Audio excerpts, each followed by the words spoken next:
I mean, it was great. I mean, in that situation, we didn't get to get in the studio together. In fact, Cherry's someone I'll probably like to get in the studio with again. I think she's wicked. She looks great. She sounds great. Her version of Pass Out, man, is killing it. Yeah, I definitely think so. I think it's probably one of the best versions. Yeah, for real. Thus far, really. But yeah, I didn't get to get in the studio with Cherry, unfortunately. So hopefully, at some point, we'll definitely be able to get to do that. And Wiley's always great to work with anyway. So if you can get him in the same places, yeah. If you can get him on the phone or in the studio, or, you know, yeah. He's famous for that, bro.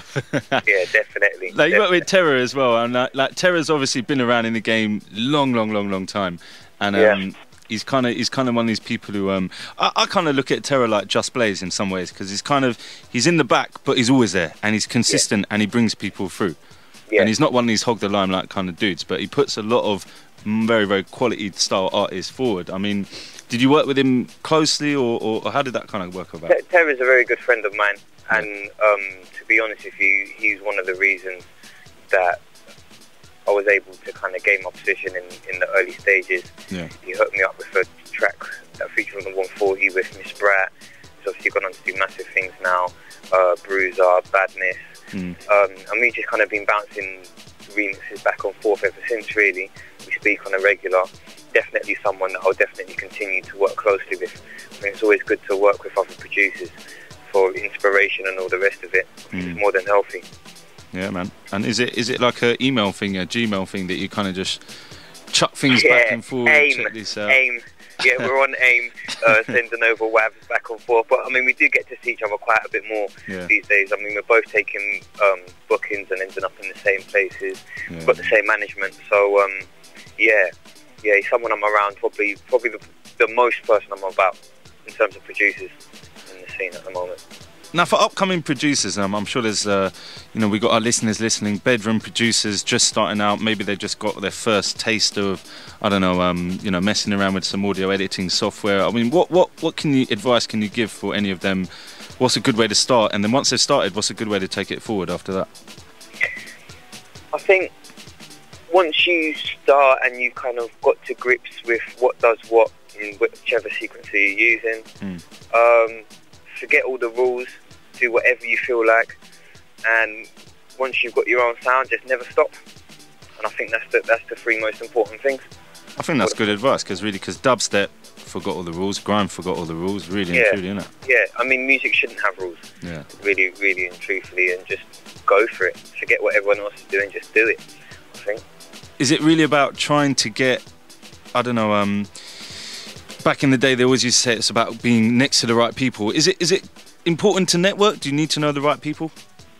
Definitely, but it isn't always easy. I mean, I live down by Croydon, so at the time that I was coming back, it was East London. Everyone seemed to be neighbours, and it kind of felt like if I wasn't from East, I was never going to make it. Yeah. But the strange thing is, if you're not around the important people, but you're still working hard, before too long you will be important people.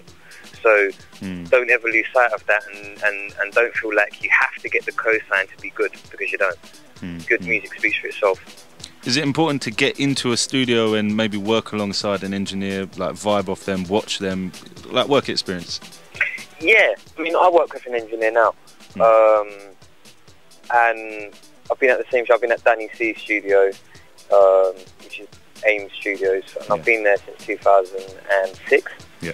And I've definitely learned the most being there. It's always good to be around other people that do what you're doing, especially if they're a bit older, or they've been about it a little bit longer, because you can always learn. There's never an end to what you can learn when mastering your skill, I think.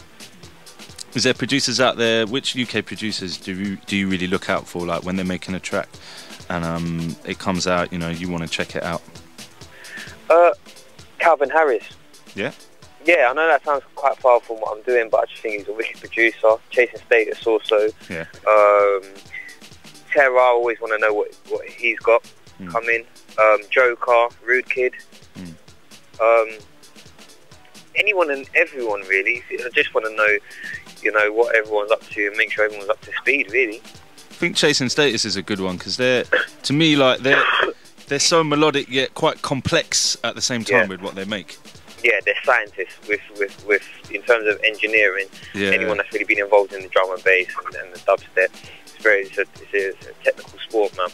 It is, isn't it? And there's a lot going on in their tracks. There's a million different sounds going on and layers, and you can tell they've been sitting at their sequencer for days and days and days. They go in, yeah, no, they definitely go in, certified.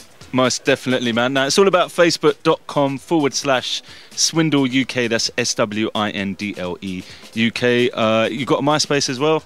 I do. It's myspace.com/Swindle Productions. And the Twitter? Is Swindle UK. You up on your Twitter? I am. I love Twitter. I've got proper sucked into the Twitter. I wasn't at first when I didn't have any followers, but after a while, that's definitely where it's at the moment. I think MySpace is a good point of reference. Yeah. And no one's really on MySpace anymore. They're not. But you need it, don't you? You need it there, just especially if people are bored who want to know when you're going to be playing out or when you've got things coming out. MySpace is always good as a reference point. Twitter for kind of day to day, and Facebook I always upload videos and links to download whatever I've done. So all free, and you're a winner. Sounds good, man. So make sure you follow. It's at Swindle UK, right? At twitter.com. That's correct, yeah. That's the way to do it, man. I need to set my Twitter account up, man. I just haven't. Oh, you don't got one? Do you know what? I'm a kind of anti it at the moment, but every single person I speak to, whether it's artists like yourself, whoever, man, even just friends, are bugging me, but it's gonna happen. It's gonna happen. Can't beat them, join them. They say, right? I was late on the Facebook thing. It took me ages to get on that. So was I. I couldn't do it. I refused. It's too much in my life. I can't handle all of this, but it's gonna have to happen, man. It's gonna be one of them things. Definitely. All right, man. Wicked to talk to you. I think what I'm going to do is take us into the remix of that you done for Bashi, because I think that is, for me, that's kind of what Swindle's all about. Although you do very many different genres, it's just what I really like. My first tune that I really liked from you, man.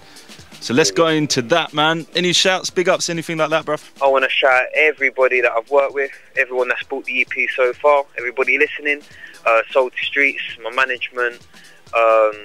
Yeah, man. Peace, love. Wickedness. Wicked, bruv, wicked. Good to have you on the show, man. You take it easy, bruv. Don't know, brother. Let's get into this.